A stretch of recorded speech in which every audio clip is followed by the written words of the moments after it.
亲情长相守，真情在人间。大家好，我是秋兰，欢迎观看《真情人间》。我叫彭真，寒窗苦读10年，考上了名牌大学。大学毕业后，我在省城找了一份不错的工作，公司副总工姓王，他是我的直接上司。或许是我专业知识扎实，加上他是能干，能静下心来研究问题。王总很欣赏我。一天，我们部门聚餐，王总问我有没有女朋友，我摇摇头。他说给我介绍一个。我以为王总喝高了，并没有把他的话放在心上。谁知几天后，王总把我叫到办公室，看他神色凝重的样子，我以为自己在工作上犯了错，心扑通扑通跳个不停。王总见我一脸紧张模样，他笑了笑：“小鹏，你紧张啥？前几天我答应了给你介绍女朋友，现在有眉目了，这是他联系方式，你加一下他。”听到这话，我放松下来，对王总感谢不已。下班后，我和女孩聊了起来，女孩的头像是一只可爱的猫，看来女孩喜欢宠物。聊了几天后，发现我们俩还很投缘，不管什么话题，总能说到一块去。半个月后，他说来公司找我，我很兴奋，心里满满都是期待，还特意梳洗了一番。一天中午，一个女孩子去了王总办公室，我以为她是来应聘的，正想告诉她王总不在开会去了，谁知女孩突然叫住了我：“你就是彭真？”我一脸迷糊，女孩怎么会认识我？女孩身材窈窕，睫毛很漂亮，皮肤白皙，五官很精致，是那种很养眼的美女。你是？我轻声问道。我就是王倩倩呐。顿时我懵了。昨天晚上聊天，她说要等我下班才来找我，现在还没到时间。这时王总走了出来，女孩大大咧咧跑过去抱住王总的肩膀，叫了一声爸。这下我彻底不淡定了，想不到王总竟然会把自己的女儿介绍给我，难怪第一眼见到王倩倩时，我就感觉她和王总有几分像。王总冲我笑了笑：“小鹏，我这个女儿性子有点野，你多担待点。”爸，你怎么能这样说我？王倩倩撒着娇，轻轻掐了掐王总的胳膊，看得出来父女俩关系很好。得知王倩倩的身份后，我和她聊天时谨慎了许多，生怕说错一句话。王倩倩性格开朗，她似乎真的喜欢上了我，对我说：“鹏哥，要是我爸对你不好，你尽管开口，我帮你出气。”我听了笑了笑，我怎么敢告王总的状？不过经过一段时间的相处，我们俩的关系进了一步，从普通朋友变为情侣。确定恋爱关系后，我们俩几乎无话不谈。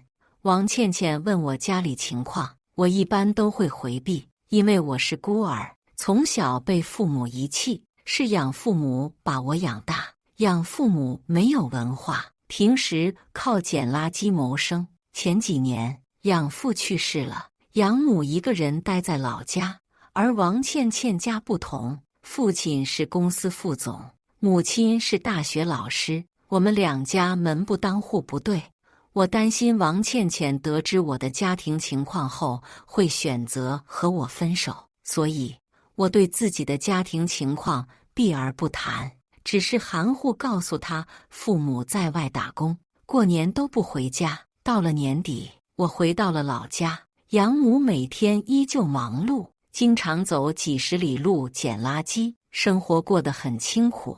我把上班的钱分出一半拿给养母，养母却摇摇头，又开始唠叨起来：“娃呀，你在城里打拼不容易，娘在家里有吃有喝，不用你操心，你管好自己就行。若是遇到合适的姑娘，千万别说娘的情况，我怕城里的姑娘瞧不起我们农村人。”望着养母愈发佝偻的背影，不知为何我眼睛湿润了。吃完饭后，我告诉她自己有了女友，养母听了很开心，随即她叹了叹气：“娃呀，是娘亲没用，帮不上你什么忙。”我连忙回道：“娘亲，你把孩儿拉扯大，这已经是天大的恩情，孩儿一辈子都还不完，你怎么能这样说？”第二天，养母找到我，她拿出一个塑料袋，塑料袋里面又套了2个袋子，看得出来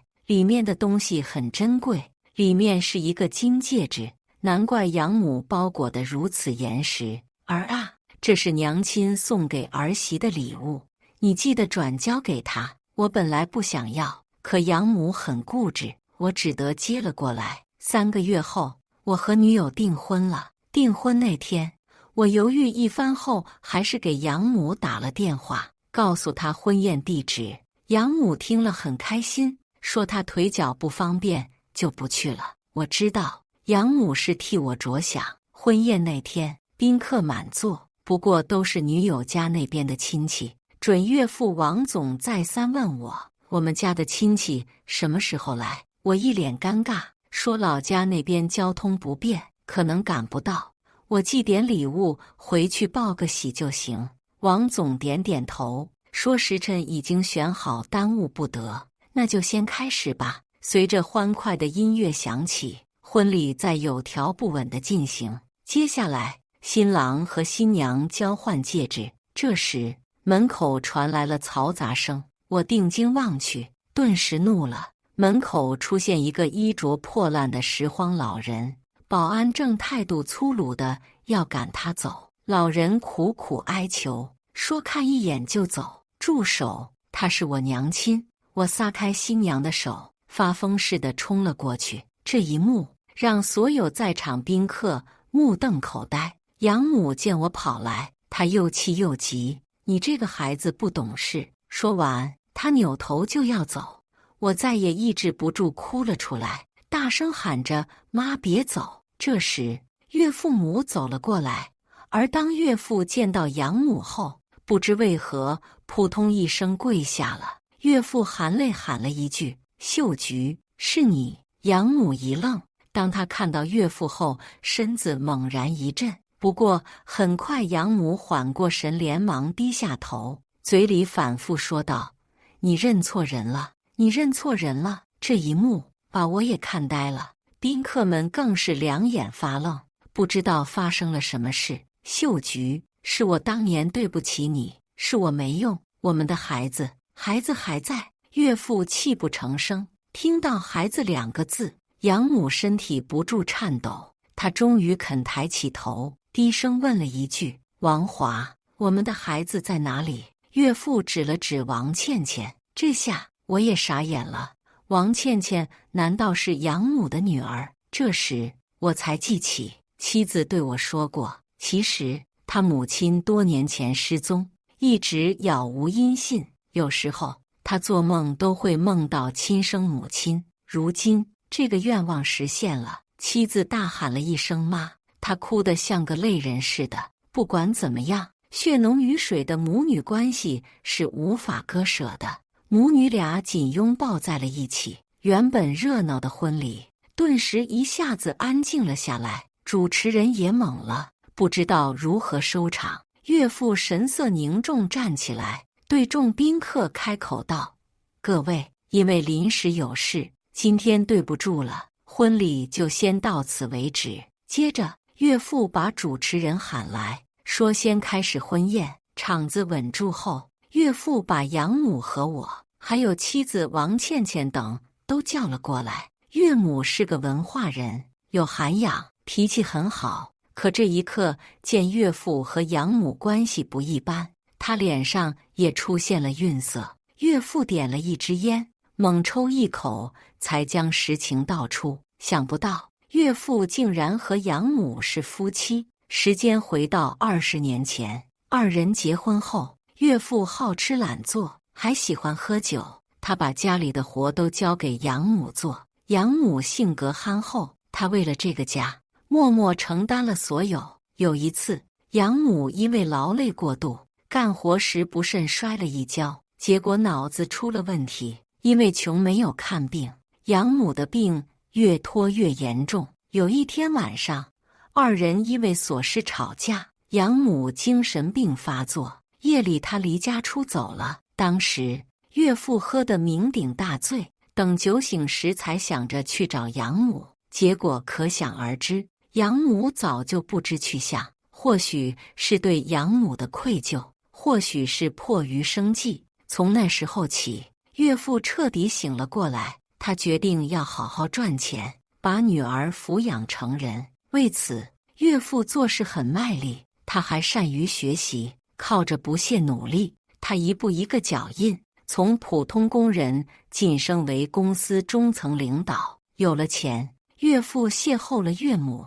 当时岳母刚离婚不久，岳父对她展开了猛烈追求。话说养母，她精神病发作，离家出走后饿晕在路边，也是她运气好，碰到了心善的养父。养父是个单身汉，把养母给背回家。养父为了给养母治病，拿出了家里所有积蓄，在养父的精心照顾下，养母的病终于得到了控制。为了感恩，养母嫁给了养父，决定开始新的生活。夫妇俩没有孩子，他们在孤儿院收留了我。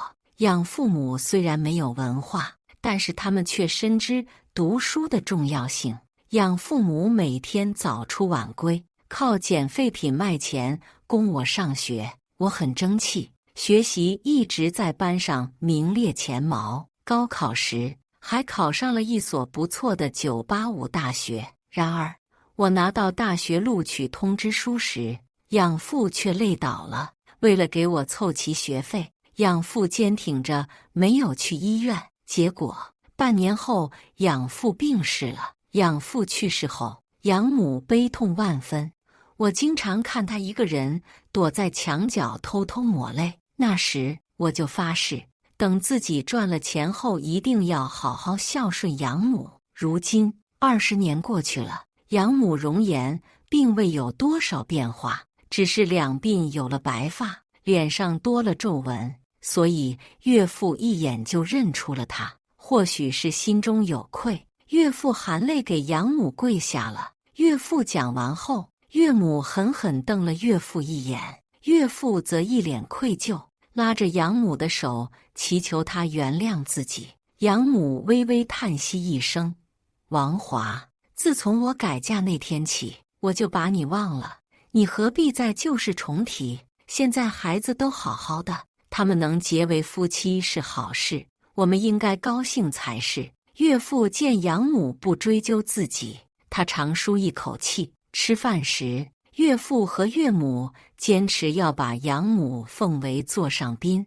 我和妻子当场决定把养母接到城里来住。养母一脸柔情望着我和妻子，她笑了笑：“你们都是好孩子，你们的好意娘亲心领了。娘亲在乡下住惯了，不习惯城里的生活。”见养母坚持不肯留下，岳父建议我们俩常回家看看。婚后，我和妻子每周都会买上很多东西回老家。养母心疼钱，每次我们离开时，又偷偷把我们买给她的东西放回车里。不仅如此，她还会大包小包给我们准备，说住城里不方便，吃2根葱都要花钱买。每次听到养母的唠叨，我和妻子就会感觉特别幸福，因为我们俩有一个共同的妈。缘分让我和妻子走在了一起，又是缘分让妻子找回了亲生母亲。如今我们能做的就是多陪陪养母，希望她能健康长寿，每天都开开心心的。感谢大家的观看，欢迎大家在下方评论区讨论。如果你喜欢这类故事，记得点击订阅真情人间，并分享给更多的人，这会对我帮助很大。再次感谢大家的观看。